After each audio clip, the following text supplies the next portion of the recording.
So today I'm looking at the glow plugs on a Chrysler 2.8 CRD Grand Voyager, and it's getting very slow and sluggish start from cold, and I suspect that the glow plugs are faulty. Now I've already done a bit of diagnostics on this, and what I've found is that I'm getting no resistance or continuity across any of the four plugs. So first of all, I'll show you the basic continuity checks.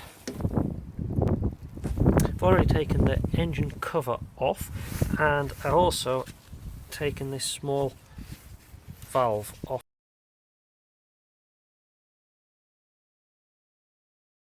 here as well, and that lets you get at them. Now, as you'll probably see, I've also taken, just get some light,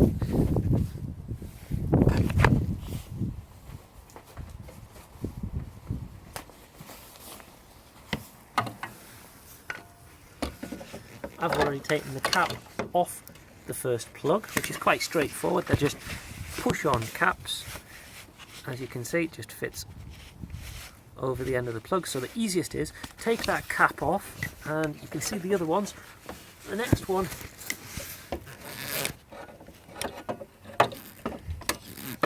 is just behind this pipe here. The next one again is behind the power steering. And the final one, unfortunately, is at the back of the alternator, so they're quite difficult to get at on this car. But the basic test, I'll get the multimeter and I'll show you the basic test. So all I'm going to do is do a basic continuity check on the multimeter. This is where I'm going to put it into continuity mode, and when it's in continuity mode, it will bleep when we get resistance. So one of the two probes can go into the bodywork, so the easiest is just to stick it into one of the pieces like this, and we can check that we've got continuity, touch another bit of the bodywork, and there we go. So now if I go down to that plug down here, so now I've got a bit of light down there, what we'll do is take the meter. As you can see, if I touch it on the chassis, we'll get the beep.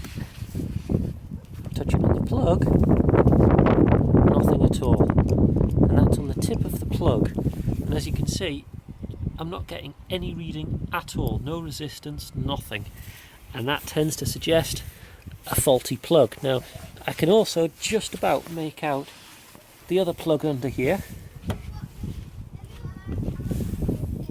and by touching it on that one, I'm also getting zero as well. So it looks like, as I say, I've already tested all four, and it looks like I've got all four faulty glow plugs. So a reasonably simple change. However, as you change glow plugs, you have to be careful not to snap them inside the chassis. So the engine body. So the easiest way of doing that is when you put your socket on the end of it, give it a very slight turn clockwise, tightening it up first. Then you might need to use a little bit of release agent like WD-40 or similar, and then slowly and gently undo it. You might need to take time over this and do it over a couple of goes to make sure before you can get it out, just so that you don't snap it. Many stories of snapped glow plugs, and it is a major problem because depending on how they snap, you might have quite a serious bit of work to get them out. So if we get our socket on, like I say, I've already done this one, so this one's now just on finger tightness,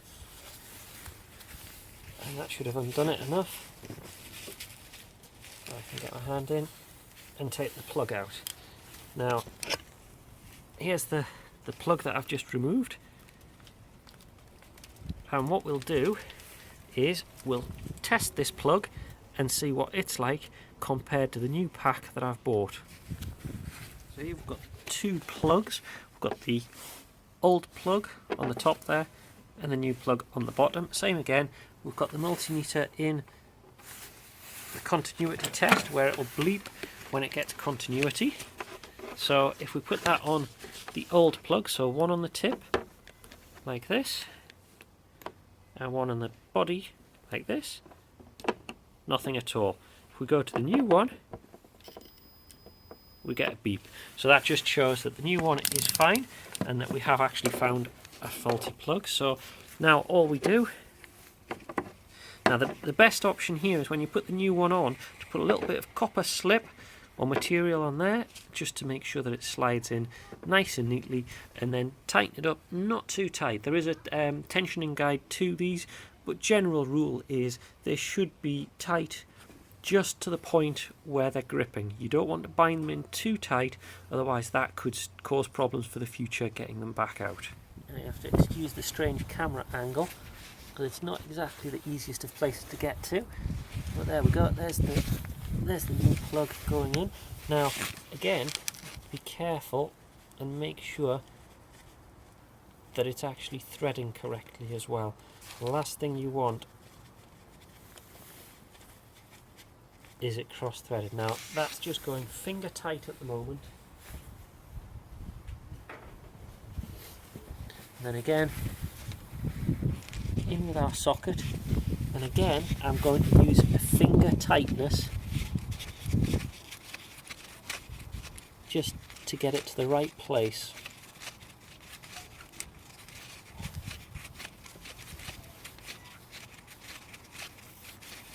It's almost there now.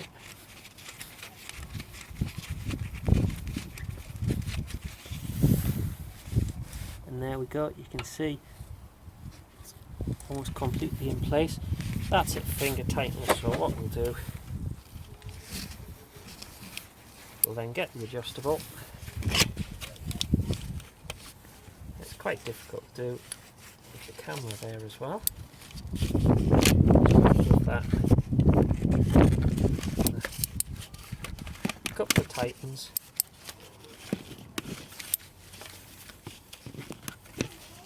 Like that. And there we go. And now what I can do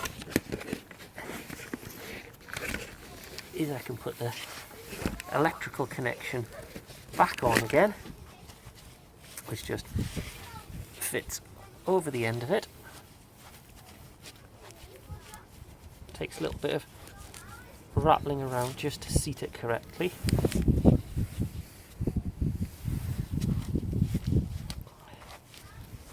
And there it makes that little click just as it goes in. And there we go. That's number one sorted out.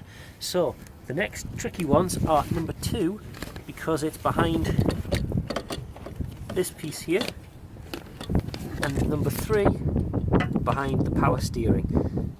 So we'll move on to those next. So to get at this, the problem that you've got are the three bolts that hold the power steering fluid bottle in place, and as you'll see, difficult to get your sockets in. You could use spanners on those, but what you can also do is down the bottom there is a little clip. I just pointed it with the screwdriver just there, just at the bottom. So if you push that clip in, then the bottle actually fits onto this bracket. So with a little bit of persuasion, the bottle will actually lift up and off the bracket, and that will then let you get at it. The only thing you've got to watch is that the pipes on it are incredibly tight, so there isn't an awful lot of give on them. So it is quite tricky to lift it off the bracket, but it should give you just enough clearance to then get your sockets in to remove it. So now I've lifted the bottle up and off the bracket. Like I say, it's quite difficult. It is actually easy to reach below and pull the pipe up a little bit. There is a clip at the bottom, but it's best just to leave that in place. And now you can work your way around all three of these, and then we can get this bracket out of the way. These ones were pretty tight on this car, I'm not quite sure why. But again, a little bit of freeing WD-40 and it helps. So now you can undo all three of these.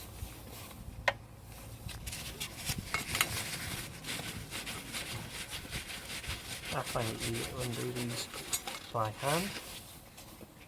Remember to keep a hold of them when they come loose to avoid dropping them down. Should be okay. Okay, there's the bracket removed from the power steering pump, and that then gives us access to get to the plug which just sits behind it there. So what we can do now is take the cap off, and we can take that plug out as well. That plug I've already tested, and again showing no continuity at all. So it looks like this one is yet another dead plug. So we'll now try to take this one out. So take the electrical cap off, and you can see we've exposed the tip of the plug, and then we can get our socket and spanner in. Now again, I'm going to use the extension on it.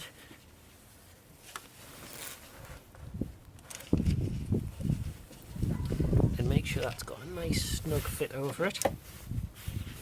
And again, what I'm going to do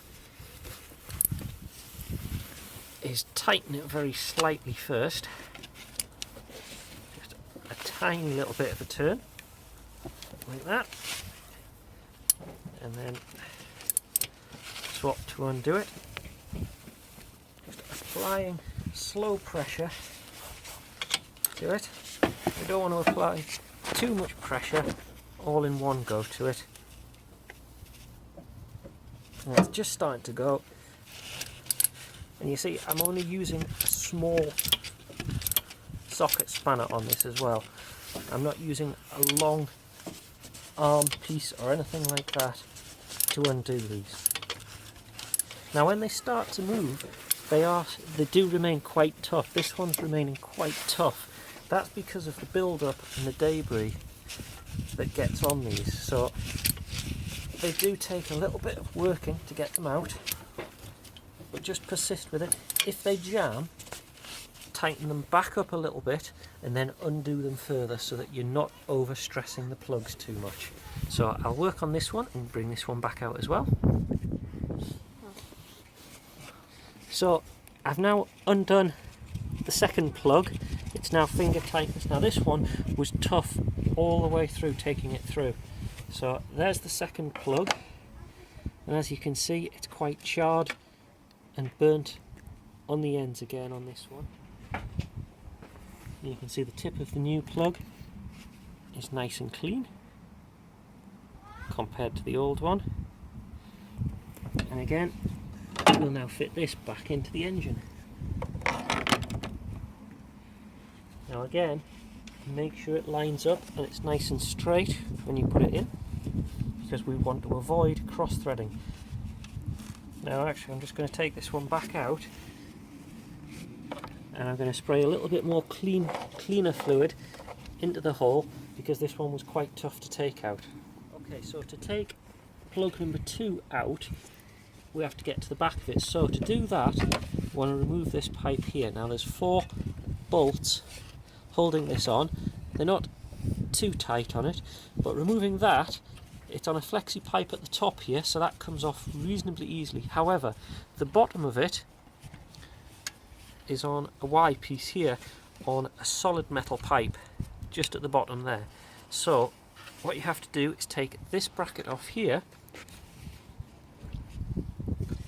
undo that, which again is just on a screw clamp fitting, and once that's off, we can pull this down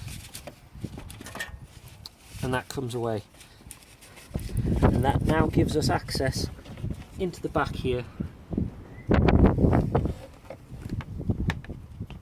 into our plug,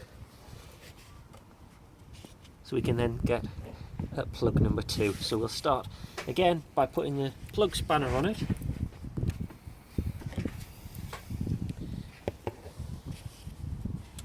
And remember, first step, very carefully. Now what we'll do is we'll tighten it very slightly first. There we go.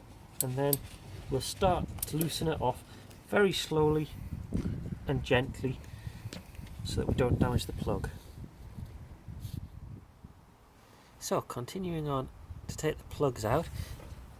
The next one, I've got the spanner in place down there, the socket I should say, which you can just make out at the bottom there.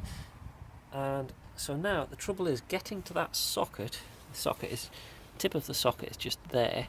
The trouble is you've got the alternator here. So what I've done is disconnected the battery and then taken the positive lead off and the sense connector, and what I've done is I've taken these couple of little nuts off, the idea being to move this plastic just enough and I should be able to get to the socket by moving it around and try to get it through that way, and that will then get to our fourth and final plug. So that's now with all of the parts put back together. I'll put the cover back on the alternator, we'll put the power steering bottle back in place and fastened all the pipe work and the metal work back up, put the little valve back in place, and we've got all 4 plugs in place now. And turning it over just a few minutes ago, and that turned over quite nicely. So that looks like we've sorted it. So that's all 4 glow plugs successfully changed.